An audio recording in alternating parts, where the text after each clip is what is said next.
दोस्तों, आज बात करेंगे ऐसी महान आत्मा की जिन्होंने अपने ज्ञान, संघर्ष, त्याग, बलिदान और कठिन परिस्थिति से लड़कर देश का ही नहीं बल्कि समस्त मानव जाति के लिए ज्ञान का मार्ग प्रशस्त किया है।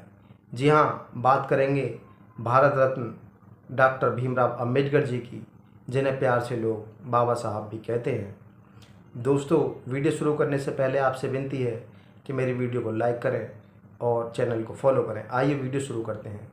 बाबा साहब आधुनिक भारत के उन महान समाज सुधारकों में से एक थे जिन्होंने समाज के निचले पायदान पर खड़े व्यक्तियों को सम्मान से जीना सिखाया। उन्हें भारतीय संविधान का जनक तथा गरीबों और वंचितों का मसीहा कहा जाता है। बाबा साहब भीमराव अंबेडकर का जन्म 14 अप्रैल 1891 ईस्वी महू मध्य प्रदेश में हुआ था।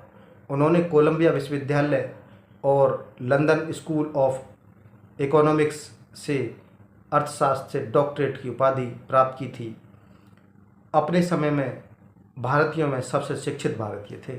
उनकी प्रमुख उपलब्धियां और समाज के लिए उन्होंने बहुमूल्य योगदान दिए। वे संविधान की प्रारूप समिति के अध्यक्ष थे। उन्होंने भारतीय लोगों के लिए ऐसा संविधान दिया जिसमें धर्मनिरपेक्षता, स्वतंत्रता तथा बंधुत्व की भावना आधारित थी। उन्होंने महिलाओं के लिए भी बहुत काम किए, जैसे हिंदू कोड बिल के माध्यम से महिलाओं को संपत्ति में अधिकार, तलाक का अधिकार, गोद लेने की उन्होंने वकालत की।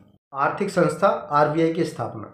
जी हाँ, बहुत कम लोग जानते हैं कि आरबीआई की परिकल्पना बाबा साहब के विचारों और उनकी पुस्तक द प्रॉब्लम ऑफ रूपी पर आधारित है।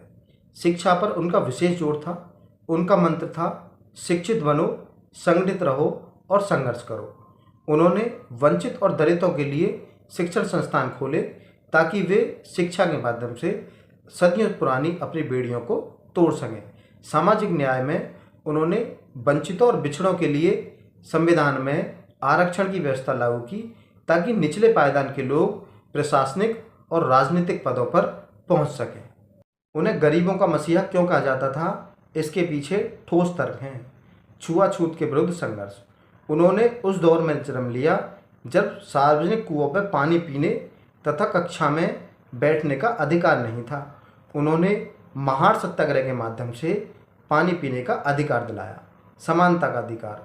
उन्होंने सुनिश्चित किया कि राजा हो या रंक हो, दोनों को समान अधिकार प्राप्त होने चाहिए। मजदूरों के रक्षक। उन्होंने काम के घंटों को 12 से घटाकर 8 घंटे किया गया और महंगाई भत्ता, लीव बेनिफिट तथा राज्य बीमा योजना जैसी योजनाएं उन्हीं की देन थी। उन्होंने मूक नायक और बहिष्कृत जैसी पत्रिकाओं के माध्यम से उन लोगों की आवाज़ उठाई जो निचले तबके के थे या जो वंचित थे। और अंत में मैं यही कहूँगा कि बाबा साहब का जीवन हमें सिखाता है कि विपरीत परिस्थितियों और अपमान के बावजूद शिक्षा और दर्शन से हम दुनिया को बदल सकते हैं।